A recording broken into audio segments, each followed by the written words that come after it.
the world. A lot of people think we're isolationists, but we want the world to appreciate what we're doing. They have to appreciate that we're helping them. When we win election, only one day, what does that sound? There's one day from now. We've been waiting for 4 years for this. 4 years.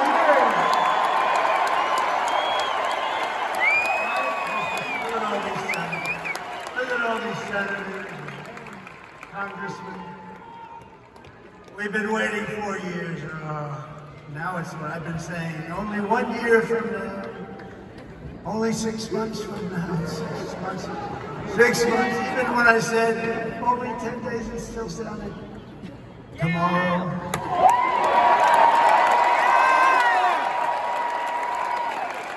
I will end inflation. I will stop the invasion of criminals coming across our border, and we will stop it rapidly. I will strengthen our military. As you know, we totally rebuilt our military, but now it needs a little strengthening after giving a big chunk of it to Afghanistan. Figure that one out. I will restore peace in the world, and I will rescue the American dream. Together we will begin the 4 greatest years in the history of our country, and we will launch the most extraordinary economic boom the world has ever seen, and we'll do it by utilizing the assets and some of the, oh, that's a lot of fake news back there. Look at that! You know, for a person that they hate, they sure do show up, right? That's a big group of people. Some are actually good and some are just absolutely terrible. Thank you for being here. It shows that ratings are more important than hatred. I always say that. As your president, I will fight for you every single day with every breath in my body. I will fight. Together we will save this country. We will defeat the corrupt system in Washington, and America's future will be an absolutely incredible one. That's what it is. And we've got to start immediately. We can't wait any longer. It's not going to be possible. This is all you really need to know. It's simple, not particularly beautiful as a statement, but very simple. It's Kamala broke it, I will fix it.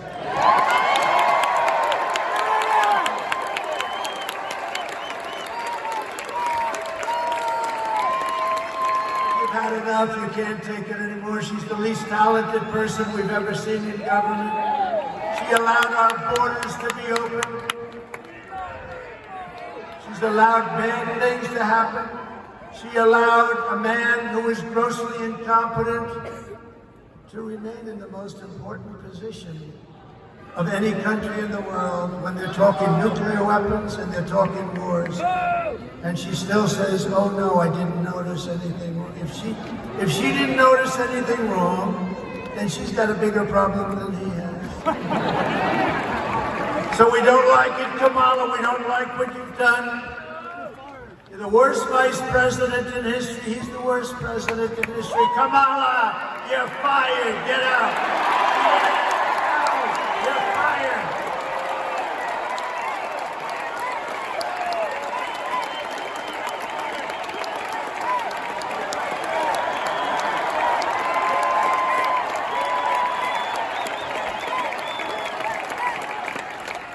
It's too big to rig. This is a big movement. This is, you know, we did great in 2016.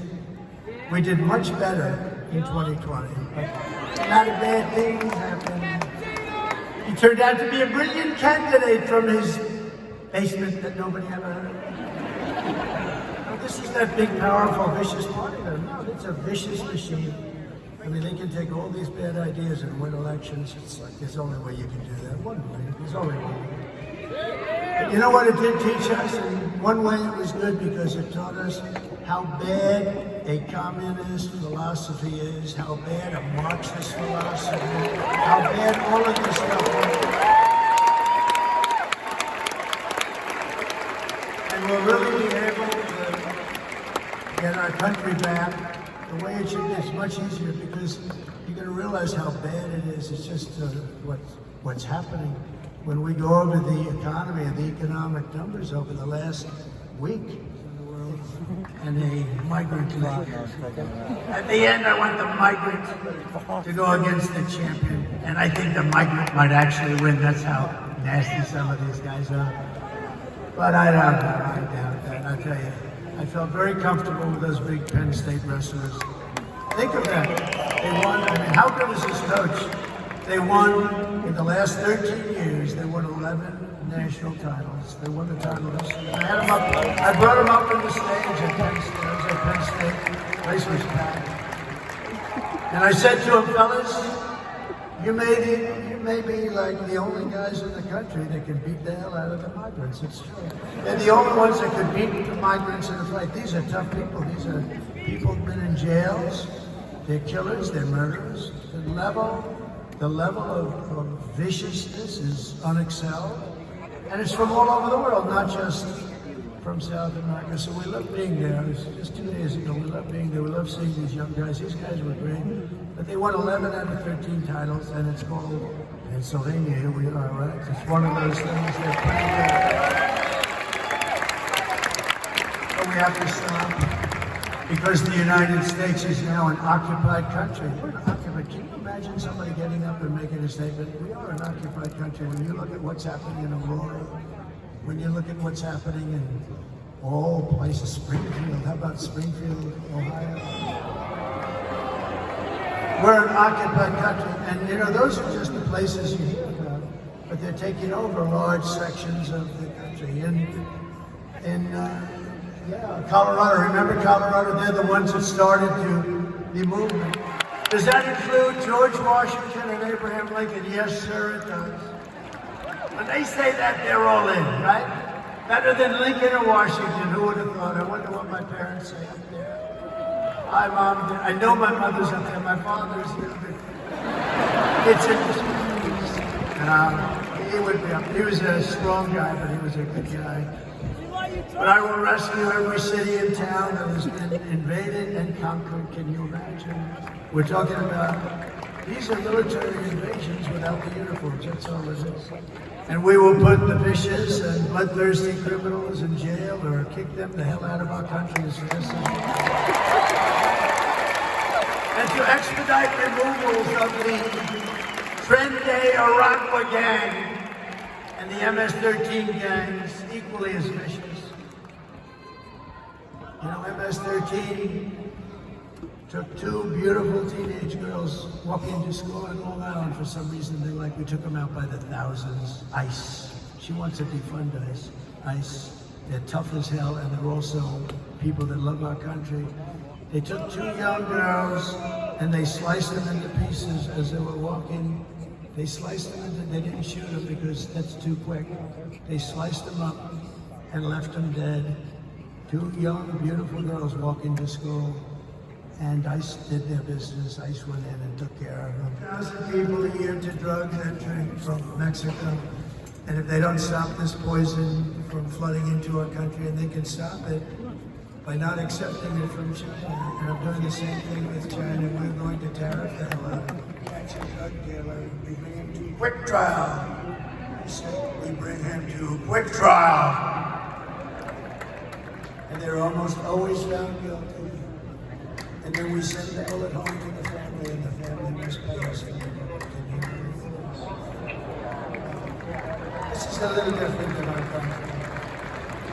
In our country, they'd lawyer up, they'd be going to trial for 30 years.